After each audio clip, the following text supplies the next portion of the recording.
هنا السؤال: هل لما شركة بتطرح منتج جديد، برودكت جديد خالص بتبتكره، هل ده بيحصل بين يوم وليلة؟ يعني بيصحوا الصبح يلاقوا البرودكت طلع، حد كده معين بياخد قرار هننزل برودكت فينزل؟ طبعا لا. الموضوع عبارة عن بروسيس طويلة من خطوات، بالتحديد 8 خطوات، وكل خطوة بتبقى مليانة بالتفاصيل وبتاخد وقتها. ايه هما الثمان خطوات؟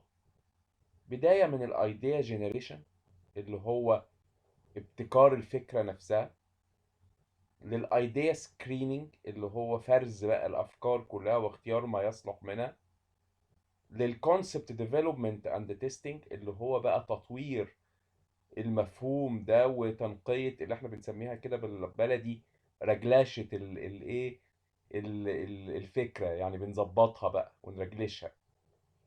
تمام. الخطوة الرابعة يبتدي بقى يتعمل لها ماركتنج استراتيجي ديفلوبمنت، اللي هو يشوف هنسوقها ازاي وايه استراتيجية التسويق الخاصة بيها.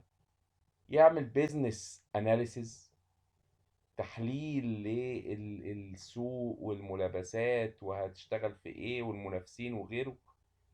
وبعدين برودكت ديفلوبمنت اللي هو تطوير المنتج نفسه بقى، ووضع الفاين تيونينجز عليه وجعله صالح للاستخدام. وبعدين تيست ماركتنج ان هو بيقيس بقى نبض السوق ويجرب على عدد معين من الكاستمرز. وبعدين اخر خطوة خالص هي الكوميرشياليزيشن اللي هي طرحه للبيع بقى.